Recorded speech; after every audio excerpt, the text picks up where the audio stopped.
Bienvenidos a Cine y Medio. Hablemos de cine, hablemos de Nosferatu. Esta nueva versión de Nosferatu reimagina el clásico de 1922, una película que marcó un hito en el cine del terror y el expresionismo alemán. En su época, la versión original fue una pesadilla llevada a la gran pantalla, en un tiempo en el que el cine apenas comenzaba a consolidarse como arte narrativo. Aunque hoy las técnicas de aquella época puedan parecernos rudimentarias, su impacto fue innegable. La película también tuvo una reinterpretación notable en 1979, dirigida por Werner Herzog. Ahora, en 2024, llega una nueva adaptación que introduce cambios importantes, sobre todo en el personaje de Ellen, interpretado por Lily Rose Depp, la hija de Johnny Depp.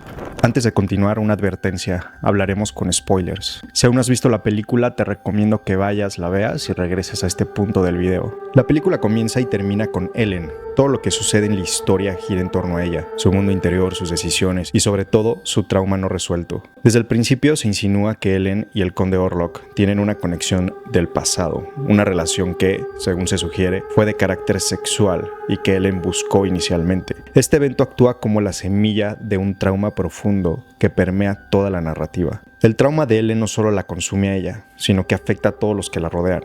Su esposo Thomas es la primera víctima. Un hombre bondadoso y aparentemente buen esposo que decide aventurarse al castillo de Orlok, pero su intento fracasa. En su búsqueda termina atrapado por el mismo trauma que afecta a su esposa, convirtiéndose en un canal para que esta herida emocional se expanda a todo su entorno. El Dr. Sievers, que intenta abordar el problema desde la razón, pronto descubre que no se trata de algo físico, sino psicológico. Es entonces cuando entra en escena el profesor Alvin, interpretado por Willem Dafoe. Alvin, quien actúa como una figura psicoanalítica, reconoce que el problema de Ellen debe ser confrontado directamente. Sugiere liberar sus demonios internos, es decir, su trauma, y enfrentarlo sin ocultarlo más. A medida que la película avanza, el trauma de Ellen se revela como algo mucho más amplio, una especie de plaga que afecta a la comunidad de Visborg. Esta metáfora de un trauma se ve reflejado cuando llega la plaga a la ciudad de Visborg en forma de ratas que son llevadas por Nosferatu. Y una de las víctimas es justamente su amiga Anna, y después sus hijas directamente por la figura de Nosferatu. La película sugiere que si los traumas individuales no se resuelven, pueden comenzar a afectar a todo un grupo, convirtiéndose en un problema social. El clímax llega cuando Ellen finalmente enfrenta al conde Orlok. Es aquí donde la metáfora se materializa. El trauma no puede ser derrotado escondiéndolo en la oscuridad. Ellen lo expone a la luz del amanecer, integrando su sombra y confrontando su pasado con valentía. Este acto no solo pone fin a su sufrimiento, sino también a la plaga que devastaba a su ciudad.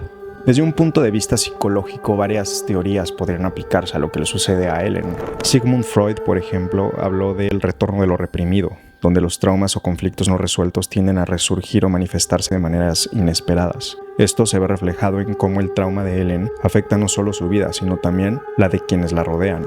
Carl Jung también aporta una perspectiva única con su concepto de la sombra, que representa las partes reprimidas de uno mismo que deben ser integradas para alcanzar la totalidad. Ellen enfrenta esta sombra en su confrontación final con Orlok, exponiendo su trauma a la luz en lugar de seguir ocultándolo. Bajo esta perspectiva junguiana, no necesariamente tendría que tratarse de un trauma, sino cualquier otra cosa reprimida. Por otro lado, desde la teoría sistémica de la familia desarrollada por Murray Bowen, podríamos interpretar que el trauma de Ellen actúa como un proceso multigeneracional que se expande a su sistema familiar y social. Esto explica cómo su trauma personal se convierte en una plaga colectiva. Finalmente, la teoría del trauma de Judith Herman, que subraya la importancia de enfrentar y narrar los eventos traumáticos para lograr la sanación, también se relaciona con la historia. Ellen debe enfrentar su pasado y contar la verdad, metafóricamente, para liberar a Visborg del caos. En resumen, esta versión de Nosferatu es mucho más que una historia de terror. Es un retrato psicológico y simbólico de cómo los traumas no resueltos pueden afectar tanto a nivel individual